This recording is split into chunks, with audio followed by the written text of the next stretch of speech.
दुनिया भर में मुसलमानों के खिलाफ बढ़ती नफरत आज एक वैश्विक संकट बन चुकी है। ये नफरत किसी एक देश, एक समाज या एक धर्म की देन नहीं है, बल्कि ये सदियों पुरानी गलतफहमियों, राजनीतिक एजेंटों और मीडिया द्वारा गढ़ी गई छवियों का परिणाम है। अगर हम ध्यान से देखें तो इस्लामोफोबिया का ये जहर अब हर महाद्वीप में फैल चुका है, चाहे वो यूरोप का फ्रांस हो, एशिया का भारत और चीन हो, या अमेरिका, कनाडा और ऑस्ट्रेलिया जैसे विकसित देश हों। हर जगह मुसलमानों के खिलाफ एक मानसिक दूरी और डर का माहौल बनाया जा रहा है। शुरुआत करते हैं भारत से, जो विश्व का सबसे बड़ा लोकतंत्र कहलाता है, लेकिन हाल के वर्षों में यहाँ भी धार्मिक ध्रुवीकरण तेजी से बढ़ा है। सोशल मीडिया से लेकर राजनीतिक मंच तक कई बार मुसलमानों को संदेह की निगाह से देखा गया, उन पर देशभक्ति और आतंकवाद के बीच बटा हुआ एक अनुचित ठप्पा लगाया गया। कई छोटे शहरों और गांवों में धार्मिक दंगे, सोशल मीडिया पर फेक न्यूज़ के जरिए फैलती नफरत और मॉब लिंचिंग जैसी घटनाएं आम होती जा रही हैं। उदाहरण के तौर पर दिल्ली, यूपी, झारखंड और राजस्थान जैसे राज्यों में पिछले कुछ वर्षों में ऐसे कई मामले सामने आए जहां अफवाहों और धार्मिक भड़काऊ भाषणों के कारण मासूम लोगों की जान चली गई। दोस्तों, अगर आप भी चाहते हैं कि सच्ची और निष्पक्ष खबरें ज्यादा लोगों तक पहुंचे, तो इस वीडियो को लाइक करें, शेयर करें और चैनल को सब्सक्राइब करना न भूलें, ताकि आपको देश दुनिया की हर सच्ची खबर सबसे पहले मिले। अब नजर डालते हैं म्यांमार की ओर, जहां 2017 में रोहिंग्या मुसलमानों पर सेना ने क्रूर अत्याचार किया। सैकड़ों गांव जला दिए गए, हजारों लोगों की हत्या की गई और लाखों लोग बेघर होकर बांग्लादेश की सीमाओं तक शरण लेने को मजबूर हुए। ये सब राष्ट्रीय सुरक्षा के नाम पर हुआ, लेकिन असल में ये एक धार्मिक सफाया यानी एथनिक क्लेंसिंग था। संयुक्त राष्ट्र ने इसे नरसंहार तक कहा, लेकिन आज तक म्यांमार की सेना के खिलाफ कोई ठोस कार्रवाई नहीं हुई। चीन में मुसलमानों, विशेषकर उइगुर समुदाय के साथ होने वाला व्यवहार भी कम दर्दनाक नहीं है। शिनजियांग प्रांत में उइगुर मुसलमानों को री एजुकेशन कैंप नामक जेलों में रखा जा रहा है, जहां उन्हें अपनी धार्मिक पहचान छोड़ने और देशभक्त बनने के लिए मजबूर किया जाता है। कई अंतर्राष्ट्रीय संस्थाओं ने खुलासा किया कि वहां लोगों को नमाज पढ़ने, रोजा रखने या बच्चों का इस्लामी नाम रखने तक की अनुमति नहीं दी जाती। लाखों परिवारों को जबरन अलग कर दिया गया और दुनिया की तथाकथित मानवाधिकार संस्थाएं बस बयान देकर चुप बैठ गईं। यूरोप की बात करें तो फ्रांस में इस्लामोफोबिया एक कानूनी रूप ले चुका है। वहां के राष्ट्रपति इमैनुअल मैक्रो ने फ्रेंच सेक्युलरिज्म के नाम पर कई ऐसे कानून पास किए जिनसे मुस्लिम समाज को सीधे निशाना बनाया गया। स्कूलों और सार्वजनिक स्थलों पर हिजाब पर पाबंदी, मस्जिदों पर निगरानी और इस्लामिक संस्थानों की फंडिंग पर रोक, इन सब कदमों ने फ्रांस के लाखों मुसलमानों को मानसिक रूप से अलग थलग कर दिया।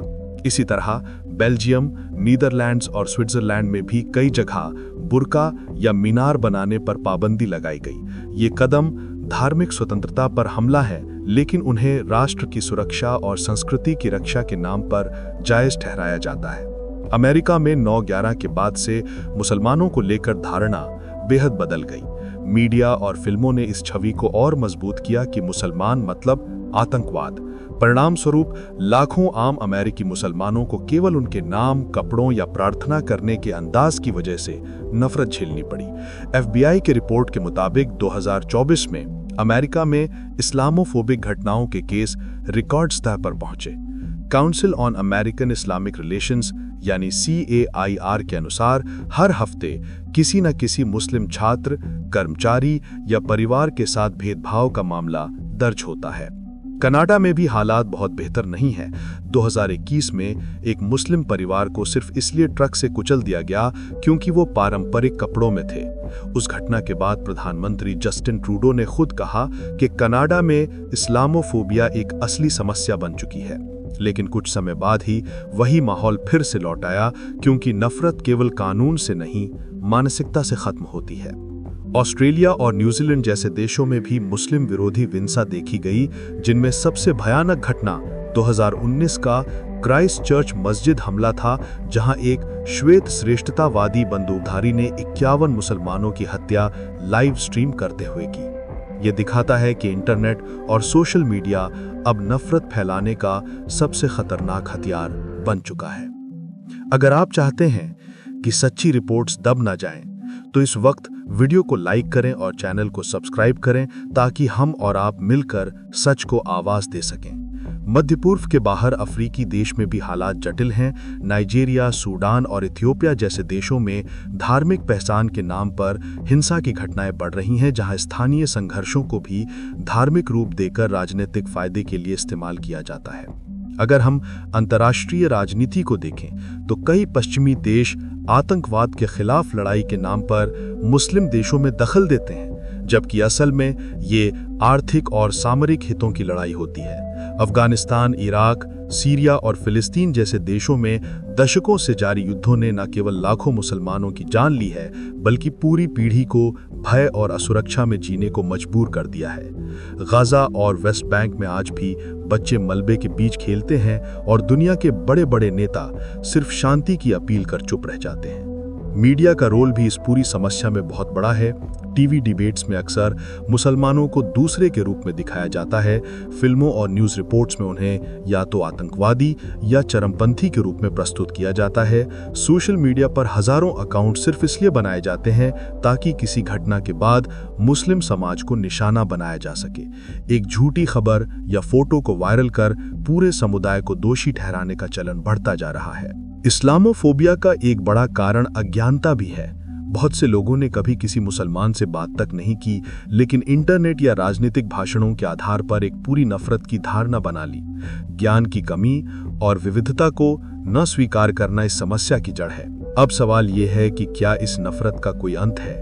क्या कोई ऐसा रास्ता है जिससे हम दुनिया को इस मानसिक जहर से मुक्त कर सकें? कई देश इस दिशा में कदम उठा रहे हैं। संयुक्त राष्ट्र ने 15 मार्च को इस्लामोफोबिया से लड़ने का अंतर्राष्ट्रीय दिवस घोषित किया है। कई जगहों पर अंतर धार्मिक संवाद को बढ़ावा दिया जा रहा है ताकि लोग एक दूसरे की संस्कृति को समझ सकें। लेकिन जब तक राजनीति, मीडिया और समाज अपनी जिम्मेदारी नहीं समझेंगे, तब तक ये कोशिशें अधूरी रहेंगी। दुनिया में नफरत का ये माहौल किसी एक धर्म के खिलाफ नहीं, बल्कि इंसानियत के खिलाफ है। जब किसी मुसलमान को सिर्फ उसके नाम की वजह से शक की नजर से देखा जाता है, तो नुकसान पूरे समाज का होता है। स्कूलों, दफ्तरों और सड़कों पर बढ़ती दूरी से आने वाली पीढ़ी में भी विभाजन की सोच पनपती है। इसलिए अब वक्त है कि हम सवाल उठाएं कि आखिर कब तक धर्म के नाम पर नफरत का व्यापार चलता रहेगा? कब तक इंसान की पहचान उसके विश्वास से तय होगी, उसके कर्मों से नहीं? अगर आप भी इंसानियत में विश्वास रखते हैं तो इस वीडियो को अभी शेयर करें और चैनल को सब्सक्राइब करें ताकि सच्ची आवाज कभी दब न सके। अगर मानवता को बचाना है तो जरूरत है समझने की, संवाद करने की और एक दूसरे को स्वीकार करने की। इस्लामोफोबिया के खिलाफ लड़ाई सिर्फ मुसलमानों की नहीं, बल्कि हर उस इंसान की है जो बराबरी, न्याय और शांति में विश्वास रखता है।